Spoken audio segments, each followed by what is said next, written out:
Hello and welcome to the Bulletin with UBS on Monocle Radio. Each week the sharpest minds and freshest thinkers in finance take you beyond the numbers and hype, right to the heart of the big issues of the day. In this show we're following up last week's edition, which looked ahead to a busy H2 and in particular the US presidential election in November. They say a week is a long time in politics, and the last 7 days have certainly shown that to be true. Since we recorded the programme, incumbent President Joe Biden has announced that he'll not stand for re-election and will instead serve until his successor takes over. Biden threw his support behind his VP, Kamala Harris. So what does this mean for the race? And what does that, in turn, mean for investors as we tick towards November?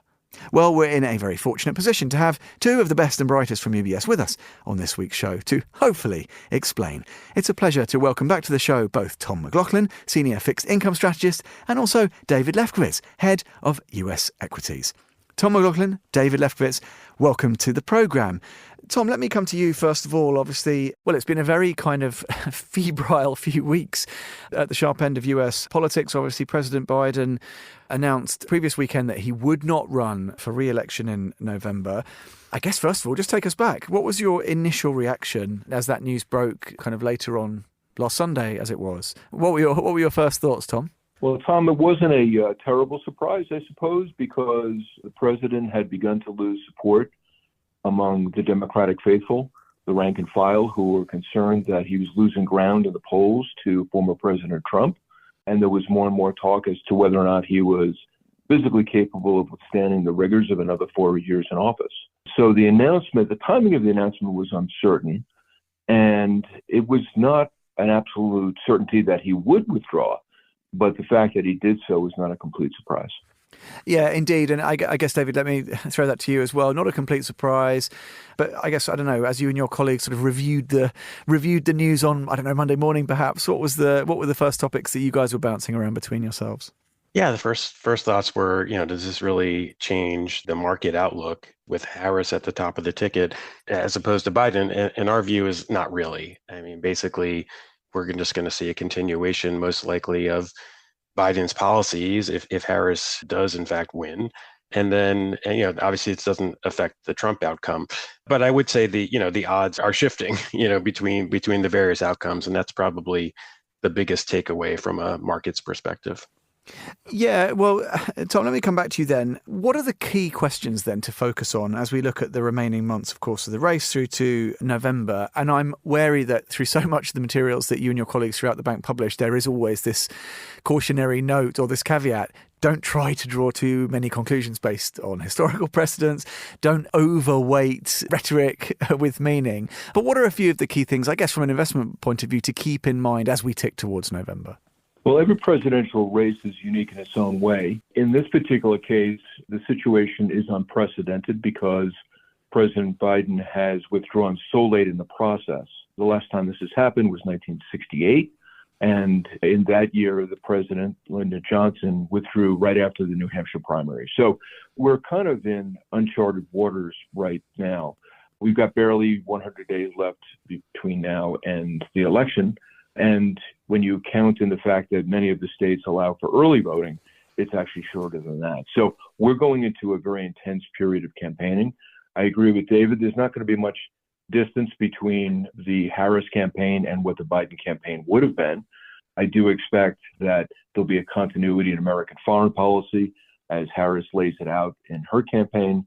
Of course, President Trump will adopt a different type of policy. One of the interesting things here is that you've got a choice now that is a little more stark, certainly in terms of personalities, than it was just 3 weeks ago. Trump is still proposing a degree of economic populism, trade protectionism, and transactional isolationism, whereas Harris will basically continue many of the policies that Biden had proposed and has pursued over the last 3.5 years. David, let me bounce back to you then, and I guess it might be instructive in a way to just zoom out a little bit. You talked about market reaction or anticipating moves. Maybe just give us a couple of headlines about what you've been seeing in broad brush terms, looking at the markets over the past few weeks, because I know reading some other UBS reports, I guess there's a sort of broad confidence that commodities, for example, should recover despite some concerns around demand, for example. Maybe just give us the big picture in terms of the market space before we then ask you for any conjecture about what role politics may or may not play. Yeah, I think it's a good point you're raising, Tom, because a lot of people focus on the election, but there's so many other factors that are going on that are affecting the markets, right? We've got a highly anticipated Fed meeting next week where the Federal Reserve is likely to lay out a path to cutting interest rates in the near future. We're in the middle of earnings season, getting a lot of company level data points. And obviously, everyone's continuing to watch inflation data and things like that. So there certainly are a lot of things going on besides the twists and turns of this very unique election season. So, I would say our main points here are that they focus on the big picture. This has been a pretty constructive environment for equities. We have durable economic growth, broadening profit growth, and inflation coming down, which opens up the door to Fed rate cuts. And I still think that's sort of the big picture, most important factors to keep in mind. And then as we get into the election season, as we are now, but deeper into it, there potentially will be policy changes that could shift things on the margin. But I think I would keep focus on that big picture, which is that pretty benign, pretty good outlook that we have right now in terms of the economy and in terms of inflation.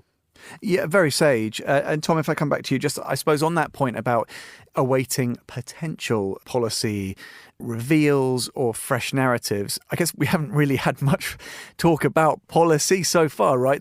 So much of the rhetoric and the discourse has been around personality.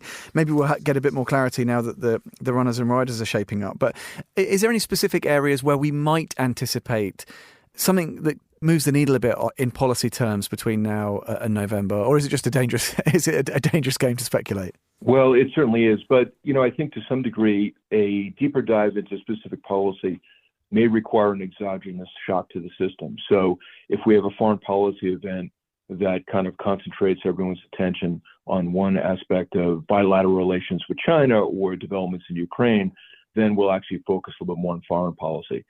I think to some degree, the American public is still focused on the domestic economy, and that's not surprising. Most presidential election seasons follow the U.S. economy as the primary topic on the campaign stump for both parties.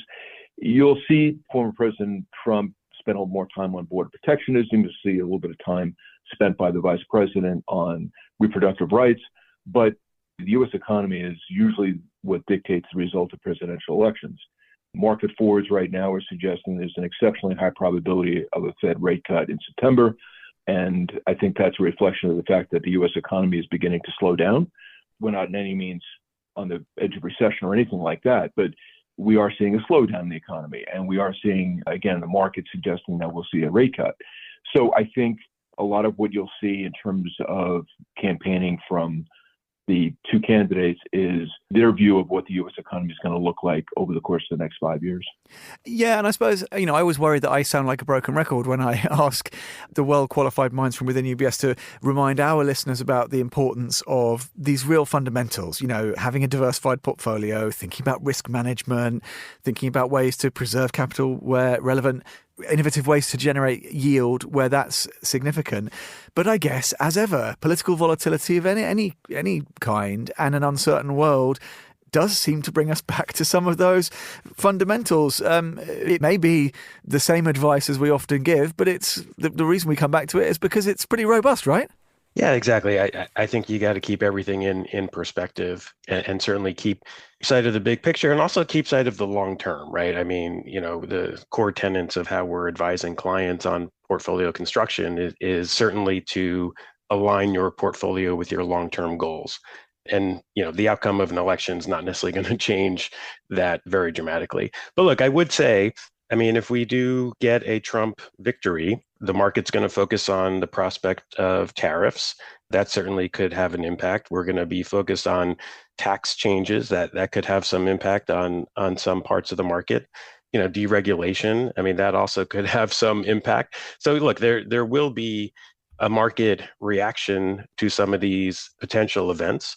But again, I think putting everything in context and keeping sight of the long term and the big picture is always important. Well, yeah, and David, just on that, because wherever you are, even on this side of the pond, we obviously we just had our own general election. It seemed a bit more cut and dried than the US presidential one might be. But we have these truisms. I wonder how unhelpful they are. The markets like Tory administration, obviously, where you guys are sat. There are some of those cliches. I don't know how unhelpful they are. The markets prefer a GOP win, etc. Are those wholly unhelpful to keep in mind, or is it in a way a bit of fun to kind of kick around? No, I would suggest, Tom, that wondering whether or not one party is better for the markets than another is a bit of a parlor game that doesn't really accurately reflect market dynamics. It's important for investors not to overreact to election outcomes, because if you go back to 1948 or 1962 or 1932, you can basically make those numbers do whatever you want based on the time series you choose to use.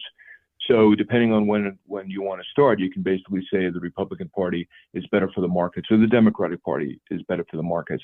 Our suggestion, and I'm curious to get David's point on this, is not to get too wrapped up into that, because by and large, the data set is too small to be statistically significant.